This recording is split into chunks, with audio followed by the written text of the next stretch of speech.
Assalamualaikum warahmatullahi wabarakatuh. Baik, sebelum saya masuk ke pembahasan materi, perkenalkan terlebih dahulu nama saya Tersarmias, Stambuk N1D1 19060 dari Program Studi Sastra Indonesia jurusan Bahasa dan Sastra.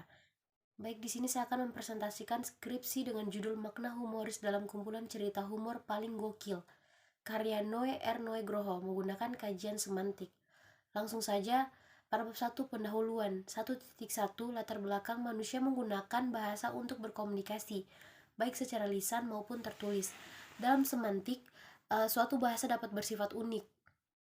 Tentunya dilihat dari budaya penutur bahasa tersebut. Menurut pendapat Dananjaya 1997, humor memiliki dua aspek, yaitu kemampuan memahami sesuatu yang lucu dan kemampuan menciptakan sesuatu yang lucu. Selanjutnya 1.3. Adapun rumusan masalah dalam penelitian ini adalah bagaimana keterlibatan jenis makna semantik yang membangun humor pada cerita kumpulan cerita humor paling gokil, karya Noe R. Nugroho. Selanjutnya 1.3.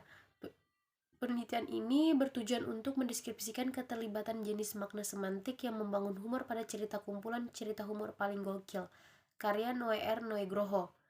Manfaat yang dapat diperoleh dalam penelitian ini yaitu sebagai bahan informasi dan kajian ulang sehingga terdorong untuk melakukan penelitian mengenai makna yang terdapat dalam teks humor yang ditinjau dari aspek semantik.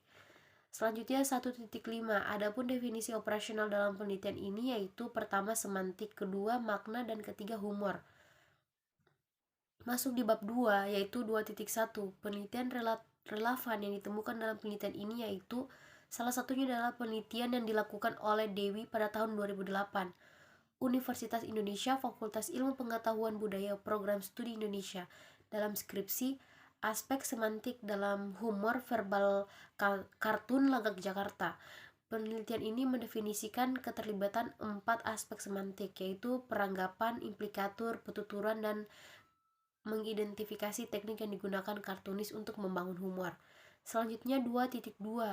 Pengertian semantik. Menurut Shire tahun 2013 mengemukakan bahwa semantik dalam bahasa Indonesia berasal dari bahasa Yunani, sema, kata benda yang berarti tanda atau lambang.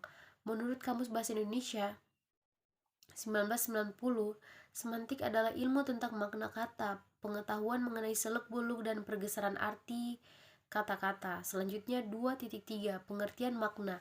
Dalam pembicaraan semantik, yang dibicarakan adalah hubungan antara kata itu dengan konsep atau makna dari suatu kata, atau sesuatu yang diambil dari makna di luar dari dunia bahasa. Selanjutnya 2.4.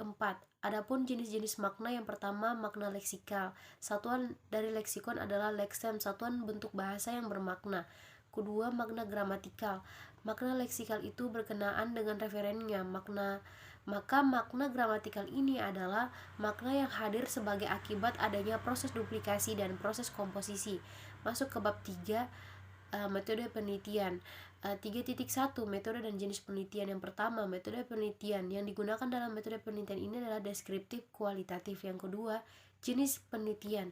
Adapun jenis penelitian ini adalah penelitian kepustakaan. Selanjutnya adalah 3.2. Data dan sumber data. Yang pertama, data. Data dalam penelitian ini adalah data yang tertulis berupa kata dan kalimat yang mengandung jenis makna semantik. Yang kedua, sumber data. Sumber data dalam penelitian ini berupa buku kumpulan cerita humor paling gokil karya Noe R. Nugroho berjumlah 228 halaman yang diterbitkan oleh penerbit King Kong. Selanjutnya 3.3. Teknik pengumpulan data. Dalam penelitian ini menggunakan dua macam teknik pengumpulan data, yaitu yang pertama teknik baca. Dalam hal ini artinya peneliti membaca keseluruhan buku. Yang kedua, teknik catat adalah teknik lanjutan yang dilakukan ketika menerapkan teknik simak. Selanjutnya 3.4. Teknik analisis data. Adapun teknik analisis data yang digunakan dalam penelitian ini menurut Miles dan Huberman dalam Sugiono 2018 yaitu pertama reduksi data, kedua penyajian data, dan yang ketiga penarikan kesimpulan atau verifikasi. Masuk ke bab selanjutnya yaitu bab 4. Hasil dan pembahasan. Adapun hasil penelitian yaitu jenis-jenis makna semantik yang membangun humor dalam penelitian tersebut yaitu makna konseptual, makna referensial, makna asosiatif, dan makna istilah dan makna efektif.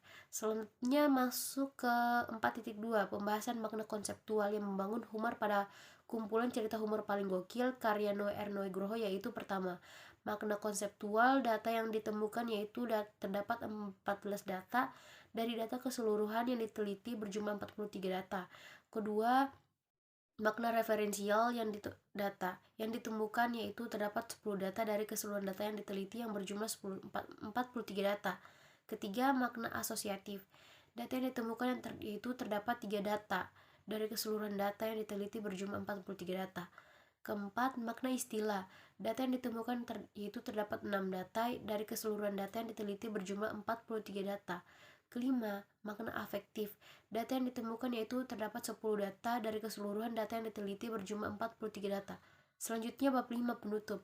Berdasarkan hasil penelitian mengenai jenis makna semantik, maka dapat disimpulkan beberapa hal sebagai berikut. Jenis makna semantik yang ditemukan berjumlah 5 jenis makna yang terdiri dari makna konseptual, makna referensial, makna asosiatif, makna istilah, dan makna afektif. Adapun saran yang ingin peneliti sampaikan sehubungan dengan penelitian ini adalah penelitian ini dapat menambah pengetahuan dan pemahaman tentang linguistik khususnya dalam bidang ilmu semantik.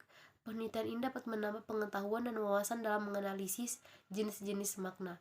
Demikian hasil presentasi dari saya. Akhir kata saya ucapkan wabillahi taufik wal hidayah. Wassalamualaikum warahmatullahi wabarakatuh.